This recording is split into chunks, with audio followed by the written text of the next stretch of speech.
Ada 4 musuh besar dalam hidupku, Tuhan tolong aku.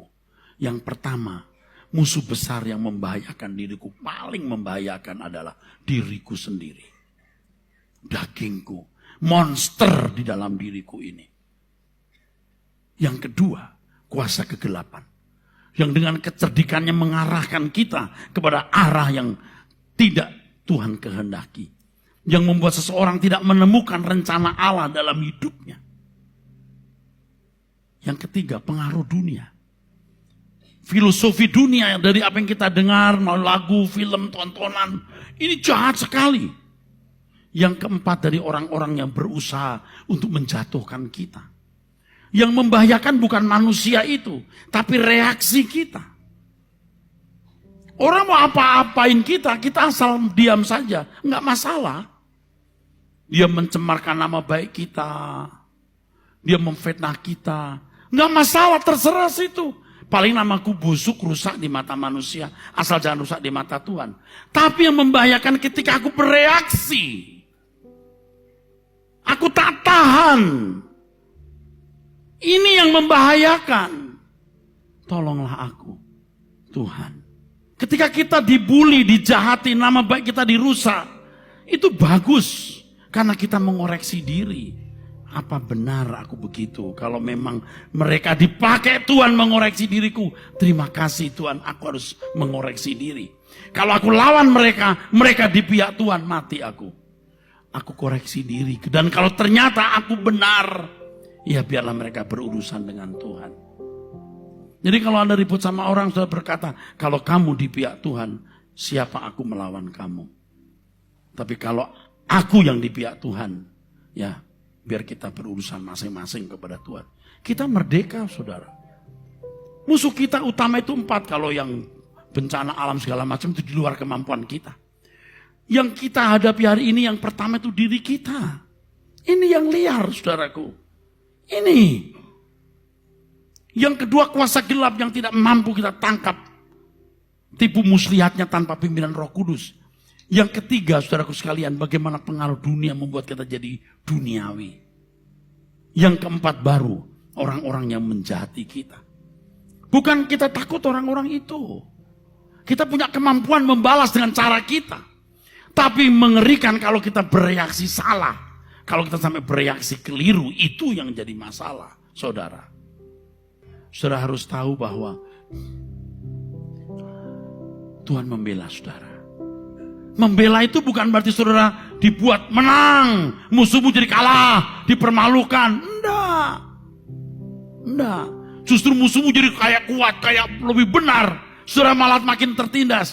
Tapi dengan cara begini engkau dihancurkan. Rendah hati. Dengan hati kehancuran itu engkau rendah hati. Engkau menjadi lemah lembut. Engkau pasrah menyerah. Anda tahu dulu kita orang yang pendendam. Orang yang sakit hati, sungguh. Tapi ketika kita mengalami guncangan orang menyakiti kita dengan goresan yang lebih dalam. Kita punya goresan kecil. Ya, goresan. Kita pendendam. Tapi waktu kita punya goresan yang dalam orang melukai kita. Lalu kita berkata, ku ampuni dia. Goresan kita itu lenyap. Kita malah sembuh. Jadi Tuhan tuh memberi kita kesempatan-kesempatan itu memperbaiki kita loh. Ada hal-hal itu, tidak selalu. Tapi ada hal-hal tersebut yang Tuhan lakukan. Anda seorang yang materialistis, dibuat jatuh miskin, habis gak punya apa-apa. Lalu Anda mulai belajar bagaimana menghargai uang. Bagaimana melihat langit baru dan bumi baru. Anda tidak tertarik dunia lagi. Kalau sudah tetap menjadi orang kaya, Anda tidak pernah bisa dirubah. Jadi materialistis saudara rusak, diluruskan oleh pergumulan berat. Baru Anda disembuhkan. Beri kemuliaan, tepuk tangan untuk kebenaran Tuhan. Melalui semua itu, Kau mengajarkan jalan-jalanmu. Dulu ku tidak mengerti mulia rencanamu bagiku. Semua yang telah terjadi, semua yang telah terjadi mengubahku indah.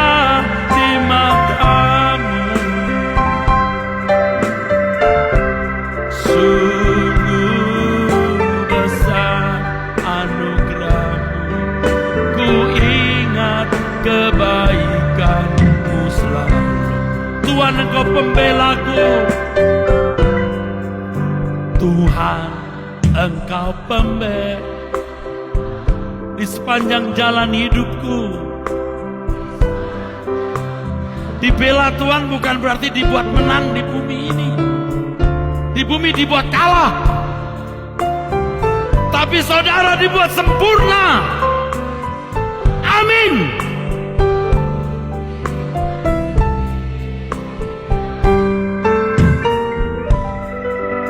Kala jiwaku terluka, aku lemah tak berdaya. Kau pegang tanganku, Kau beri kekuatan, hiburkan hatiku. Melalui semua itu, amin. Melalui semua itu, Kau mengajarkan jalan-jalanmu. Dulu ku tidak mengerti, dulu ku tidak mengerti mulia rencanamu bagiku. Semua yang telah terjadi mengubahku indah di matamu. Sungguh besar anugerah-Mu, ku ingat kebaikan